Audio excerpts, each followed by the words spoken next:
omnibus movement with many different dimensions. And I represent, as did John Lewis and many others who've been named here this evening, we represent the nonviolent direct action campaign. And we said something like this, that it's not enough to have legislative decisions. It's not enough to have legal decisions that clean up the Constitution. We, the people, must organize ourselves in such a way that we go into the streets and we engage in direct action, sit-ins, boycotts, kneel-ins, wade-ins, lay down issues, picketing of all kinds. We go in fact, in a sense, to the enemy camp with a strategy that's the purpose of dramatizing not simply our protest, our dissent, but dramatizing the fact that it is time for people to wake up and for the changes to be made that must be made. That's the notion of nonviolence. And I would add to that something else, that you cannot have a democratic society without ordinary citizens being informed and engaged and taking action all the time in their local communities to make the democracy real. Can't be done.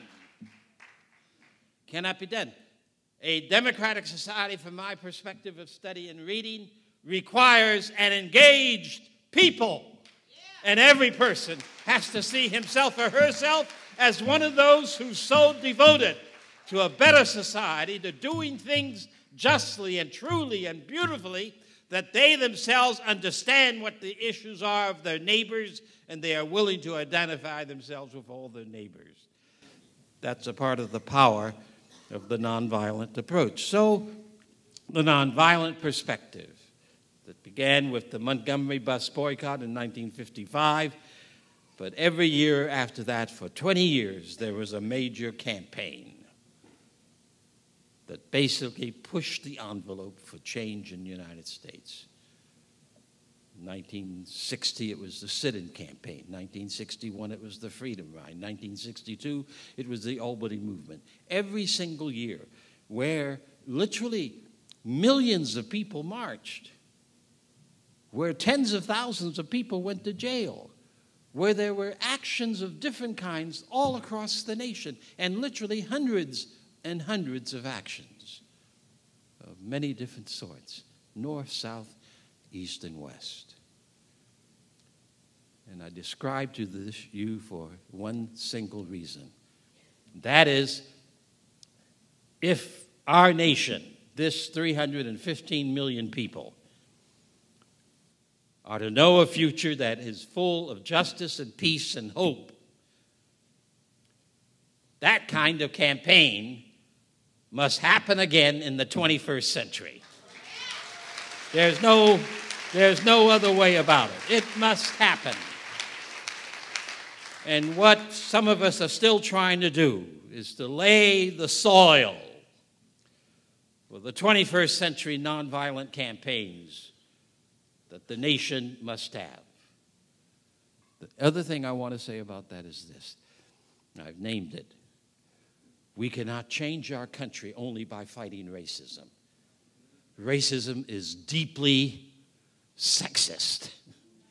It's history. I don't care whether it's a black church or anybody else.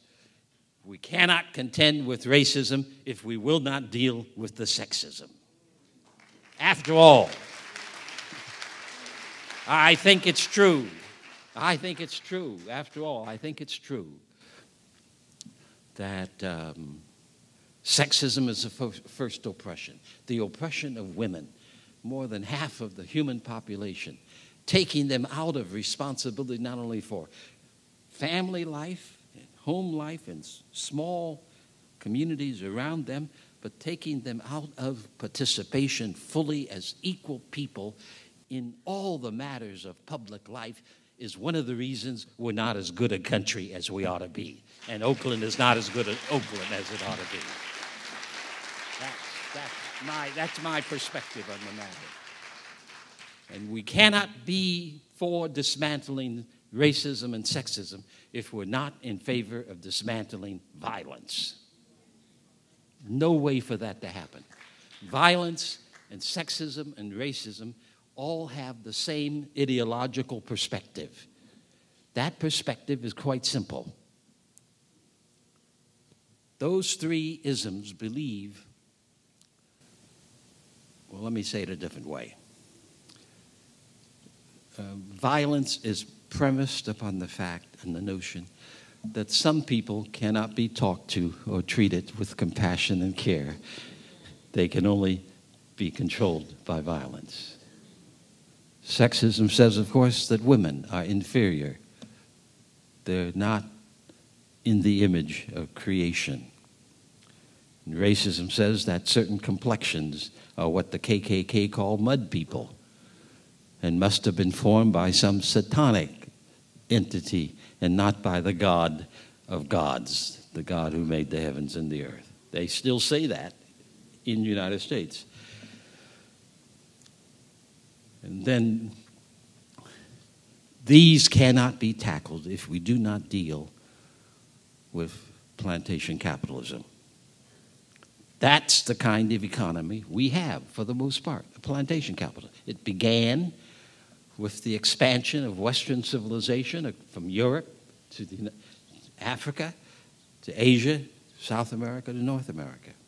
Plantation capitalism does not believe the earth belongs to all the people birthed on it. Plantation capitalism believes that, in fact, a working person who, and all of us have to work, not only the care for ourselves and our own intimate environment, but we have to work in order to be able to support our children, ourselves, our families, to influence the surroundings that we live in. But plantation capitalism believes that those who do the labor are property rather than human. One of the ways that this is so true that I have seen in the last 20 or 30 years is the presidents of the United States who boast of how many new jobs have been created while they were presidents. And 50% of those new jobs that have been created in the last 30 years are jobs for poverty wages, where a person or a family cannot support itself from the income. And it is, as Martin King has said, a crime against humanity, a crime against God for a person to work and then have to be on food stamps. It's not that there's anything wrong with the food stamps. That's one of the responsibilities of a society. If a family cannot feed itself, we are supposed to see to it that we help them feed themselves. That's in the good book. This society has always sought for 400 years to keep some people down and out. That's what plantation capitalism has done and it continues to do. These four isms are together. They are connected. They represent spiritual forces of wickedness. They represent sin. They represent the brokenness of the human family here and all around the world. Our task must be, if we sense our humanity, our task must be to help one another form and shape and prepare the soil out of which will come the most creative nonviolent campaigns that the world has ever seen that will help this nation then to recover its soul and to